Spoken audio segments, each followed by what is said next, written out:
KKMD 404화 다시 재개된 F-15KEX 개량 사업. 중국이 눈의 가시로 여기는 4.5세대 게임 체인저 F-15KEX. 무엇이 어떻게 달라지나? KF-21 보라매의 시제기가 만들어지고 첫 비행 테스트가 불과 100여일 남은 현 시점에서는 더 이상 찾아보기 힘든 주장이 되었지만 KF-21 시제기가 만들어지기 전, 그러니까 일부 유명 군사 전문가들과 기자들이 당시 KF-X라고 불렸던 KF-21 개발에 많은 돈을 투자하기보다는 기술 실증기로 몇 대만 만들고 대신 그 돈으로 미국의 5세대 스텔스 전투기 F-35A를 더 많이 구매해야 한다는 주장을 펼쳤던 때가 있었습니다. 해외 항공 전문 잡지 에비에이션 라인이 2022년 1월 22일 게재한 자료에 따르면 라12로 출시되고 있는 F-35A의 가격이 8,200만 달러, 한화 999억으로 확인이 되는데요. 미화 6,500만 달러, 한화 790억대로 예상되는 KF-21의 가격을 두고 F-35A와 별 차이가 나지 않는 가격이라는 점을 강조하며 그 정도 가격 차이면 스텔스 전투기인 F-35A를 사는 것이 당연하지 누가 스텔스도 안 되는 4.5세대 전투기 KF-21을 사겠느냐는 논리였습니다. 하지만 미 공군이 도입 가격은 떨어지고 있을지는 모르지만 운영 유지비가 천문학적이라는 이유로 F-35A의 도입 숫자를 줄이는 대신 F-15EX를 구매하기 시작했고 이스라엘마저 F-35A가 아닌 F-15를 추가 구매하는 일들이 벌어지면서 스텔스 만능주의에 대한 경계론이 새롭게 조명받게 되었습니다.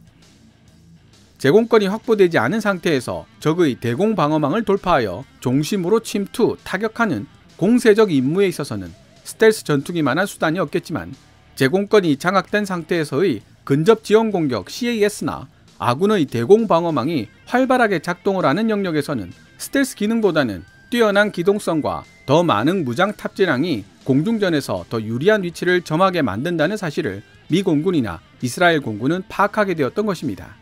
물론 스텔스를 잡아내는 안티 스텔스 기술과 적외선 탐색 및 추적 장비 IRSD의 발전도 한 몫을 했지만요.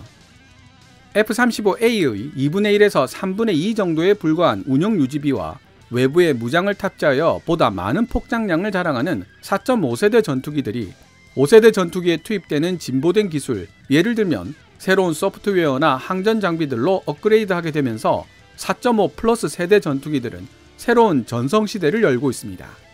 F-15EX와 프랑스의 라팔이 대표적 사례이며 이들은 현재 세계 시장에서 큰 인기를 누리고 있습니다. 여기에 대한민국 KF-21도 출사표를 던지고 있으며 미국과 러시아가 아닌 제3의 방산 강국을 찾고 있는 나라들로부터 큰 기대를 모으고 있습니다. 물론 첫 비행이 성공하고 난 이후에도 크고 작은 결함들이 발견될 것이고 이들을 수정하는 과정이 따르긴 하겠지만 이는 모든 전투기 개발 과정에서 당연하게 수반되는 과정들이었습니다. 특별히 KF-21 보라매에만 한정되는 이야기는 아니라는 뜻이죠. KF-21과는 별도로 대한민국 공군이 보유하고 있는 소중한 자산인 F-15K 이야기를 하지 않을 수가 없는데요. F-35A가 등장하기 전까지는 동부가 최고의 전투기라는 명성을 누렸으며 오늘 소개해드릴 1945 기사에서도 언급되고 있듯이 100번 이상의 공중전에서 단 한 번도 패하지 않고 모두 승리한 대기록을 가지고 있는 하늘의 제왕이었습니다.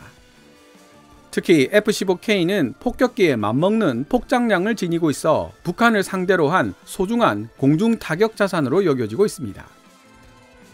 하지만 1990년대 기술로 만들어진 F-15K도 세월의 흐름에 따라 전력 유지를 위한 개량 작업이 필요하다는 지적이 꾸준하게 제기되었고 우리 공군도 F-15K를 EX 버전으로 업그레이드하기 위한 준비를 차근차근 진행하고 있는 중이었습니다. 그러나 F-15KEX 개량 사업은 예상 밖의 장애물을 만나게 됩니다. 그중 하나가 바로 미국이 요구한 링크 16 데이터 링크 성능 개량 사건이었고 또 다른 하나는 보잉이 거의 바가지에 가까울 정도로 엄청난 업그레이드 비용을 청구한 사건이었습니다. KKMD 260화에서 이미 상세하게 설명을 드렸지만 보잉은 2021년 2월 59대의 F-15K 개량 사업 비용으로 4조 3천억을 요구한 것으로 알려지고 있습니다. 대당 730억에 가까운 업그레이드 비용을 요구한 것이죠. F-15K 개량 사업이 재개된 지금 상황에서도 사업 비용이 정확하게 어느 정도인지 밝혀지고 있지는 않습니다. 업계에 알려진 바로는 3조 7천억 수준까지 낮추는 데 성공했다고 하지만 그래도 대당 627억의 개량 비용이 소요된다는 뜻이 됩니다. F-15K 도입 사업 당시 프로그램 비용이 아닌 순수한 기체 비용을 900억 정도로 보는 전문가들이 많은데요. 그렇게 따져보면 627억의 업그레이드 비용이 얼마나 비싼 것인지를 금방 이해할 수 있습니다. 그나마 6천억이라도 깎을 수 있었던 데는 한국과 마찬가지로 F-15J의 EX 버전 업그레이드 사업을 진행하던 일본이 터무니없는 가격을 부르는 보잉에게 놀라 사업을 전면 중단한 덕을 많이 보았다는 후일담이 있습니다. 만약 일본이 보잉에게 별다른 항의를 하지 않고 그 많은 돈을 지불했다면 아마 대한민국은 지금도 F-15K 업그레이드 사업을 재개하지 못했을 수도 있었다는 뜻이죠. 일본 항공자위대의 F-15J 업그레이드 계획을 좀 더 상세하게 분석해보면 F-15K 업그레이드 계획을 이해하는 데 많은 도움이 됩니다. F-15J 업그레이드에 있어 중요한 내용을 짚어보면 다음과 같습니다. 첫째, 현재 미 공군 전술기용으로 개발된 A사 레이더 중 가장 강력한 성능과 출력을 자랑하는 APG-82V1 레이더의 장착. 레이시온이 공개한 자료를 기준으로 살펴보면 APG-82V1 A사 레이더는 250km 이상 거리에서 적기를 탐지할 수 있으며 120도에 달하는 넓은 탐지 범위와 다수의 표적을 동시에 추적하고 요격할 수 있는 능력을 지니고 있습니다. 더 놀라운 능력은 강력한 출력 덕분에 레이더 자체를 전자전 장비로 사용할 수 있다는 점이며 중국, 러시아의 A사 레이더보다 크게 앞선 성능을 보유하고 있는 것으로 평가되고 있습니다. 이렇게 강력한 레이더를 보유한다는 것은 상대방을 먼저 발견하여 유리한 위치를 선점하거나 전투를 할 것인지 아니면 회피할 것인지를 선택할 수 있는 능력을 갖추게 된다는 의미가 됩니다. 뿐만 아니라 최근에는 강력한 스텔스 탐지 능력을 갖춘 조기 경보기, 예를 들면 E2D와 적외선 탐색 및 추적 장비 IRST를 통해 멀리서 스텔스기의 대략적인 위치를 파악하고 특정 지역에 A사 레이더를 집중시켜 스텔스기를 탐지 및 요격하는 시나리오가 개발되고 있습니다. APG-82V1은 그런 용도로 쓰기에 적합한 A사 레이더죠. 특히 APG-82V1 A사 레이더가 장착된 F-15K의 경우에는 복자형이라는 장점을 100분 활용해 아군의 조기 경보기가 무력화된 상황에서 제한적인 조기 경보기 임무 수행도 가능합니다. 둘째, F-35A ASQ-239에 기반을 둔 AN/ALQ-239 듀스 전자전 체계의 탑재. 사실 미 공군이 사용하는 F-15EX에 사용되는 전자전 체계는 듀스보다 한 세대 더 발전한 E-포스입니다. 하지만 미국은 최신 장비나 무기는 해외에 판매하지 않는다는 원칙을 가지고 있어 실제로 해외에 판매되는 전자전 체계 중 가장 뛰어난 성능을 자랑하는 것이 바로 AN/ALQ-239 듀스입니다. 세 번째로 ADCP-2 신형 임무 컴퓨터에 장착을 들 수 있고 마지막 네 번째로 일본 자체 기술로 개발한 적외선 탐색 및 추적 장비 IRST의 장착을 꼽을 수 있습니다. 원래 일본은 개량된 F-15J-EX에 초장거리 스텔스 대함 미사일 AGM-158 LRASM을 장착할 수 있는 능력을 부여하려 했지만 보잉이 너무 비싼 가격을 부르는 바람에 계획을 폐기해버렸습니다. 대한민국 공군은 이들 중 APG-82V1 A사 레이더, 전자전 체계는 AN/ALQ-239 듀스로 그리고 임무 컴퓨터를 신형 ADCP-2로 개량하는 업그레이드 사업을 계획하고 있습니다. 즉 일본과 함께 사업에 참여하여 대량 발주 및 공통화에 따른 비용 절감 효과를 누리겠다는 의도를 보여주고 있습니다. 우리 군은 세종대왕급 이지스 구축함을 건조할 때도 일본과 함께 발주하여 여러가지 혜택을 본 경험을 이미 가지고 있죠. 2022년 4월 1일 미국의 군사 전문지 1945가 게재한 기사에 따르면 미 공군이 사용하는 F-15EX는 F-15K 개량형에 더해 몇 가지 기능이 더 추가되어 있습니다. 기사를 읽어보시면서 어떤 점에서 차이가 있는지 살펴보시는 것도 하나의 재미가 될 것 같습니다.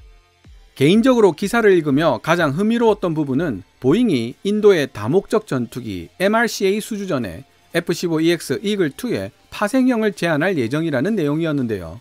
이 부분도 눈여겨보시면 도움이 되실 겁니다. 그럼 해외 기사 원문을 번역해 보도록 하겠습니다.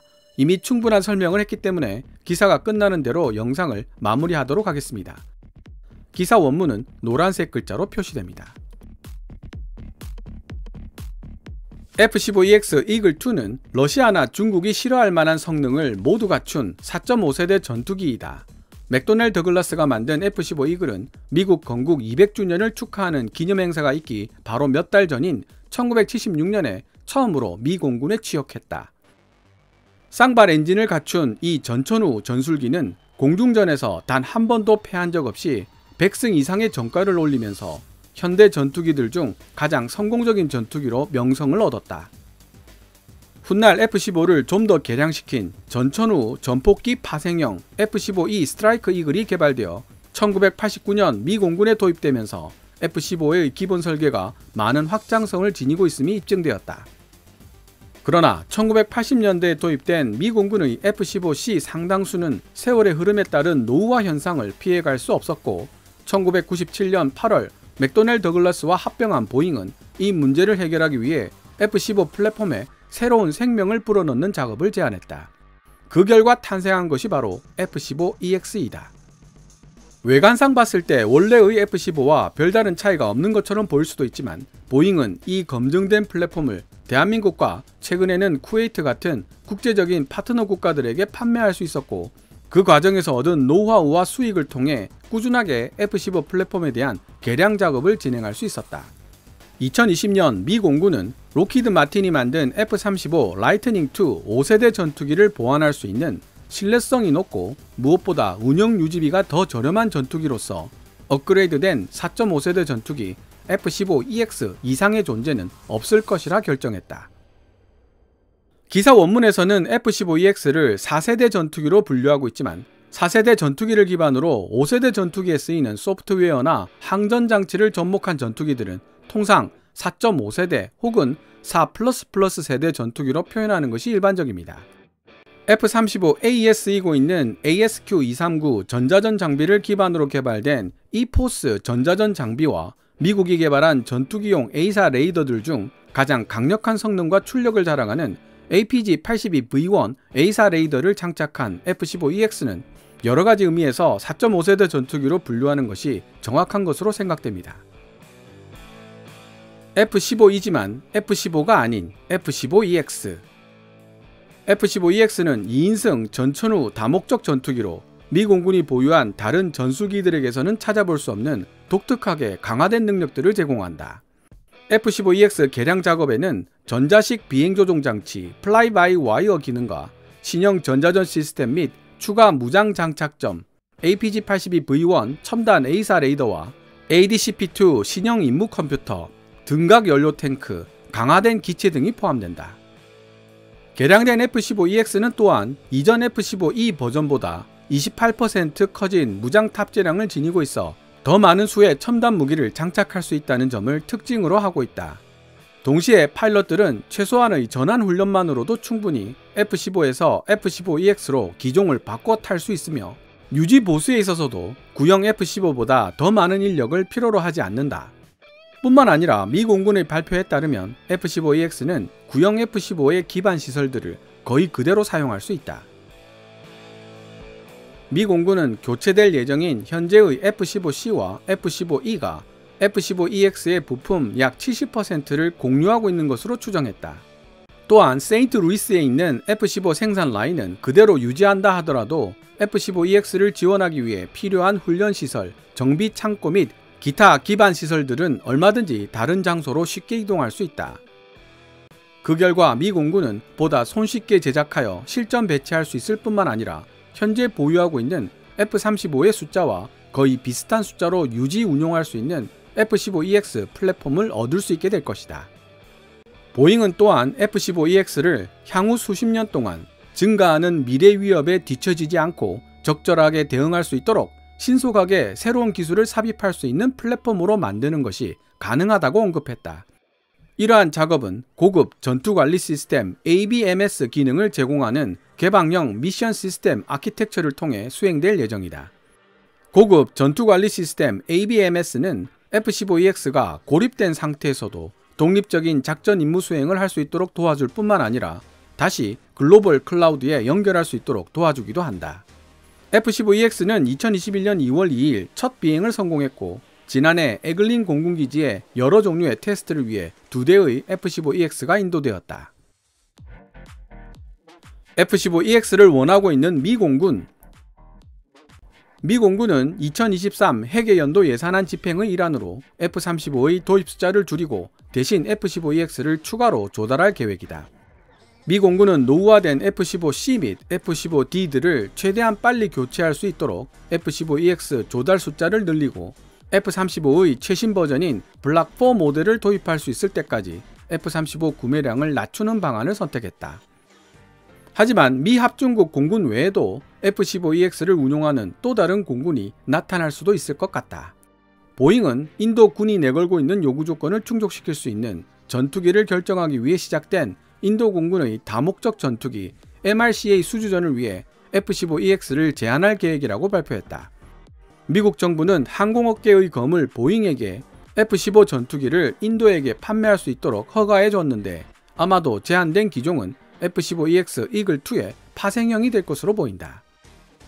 만약 인도 MRCA 수주전에 보잉의 제안이 받아들여진다면 보잉은 프랑스의 다소 라팔, 로키드 마틴의 F-21, 유로파이터 타이푼뿐만 아니라 사브 그리펜이나 러시아의 미그-23, 그리고 수호이-35 같은 전투기들과의 힘든 경쟁에 직면하게 될 것이다.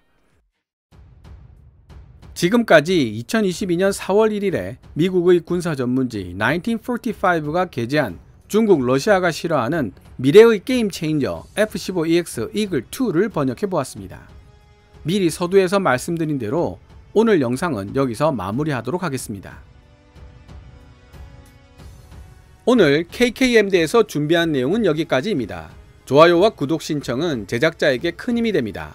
방송된 내용들은 KKMD 블로그에서도 읽어보실 수 있으며 구글 검색창에서 KKMD를 검색하시면 됩니다. 또한 후원 멤버로 가입해 주시면 영상 제작 지원과 더불어 업로드된 영상을 더 일찍 만나보실 수 있습니다. 지금까지 시청해 주셔서 감사합니다. Kevin's Military Channel KKMD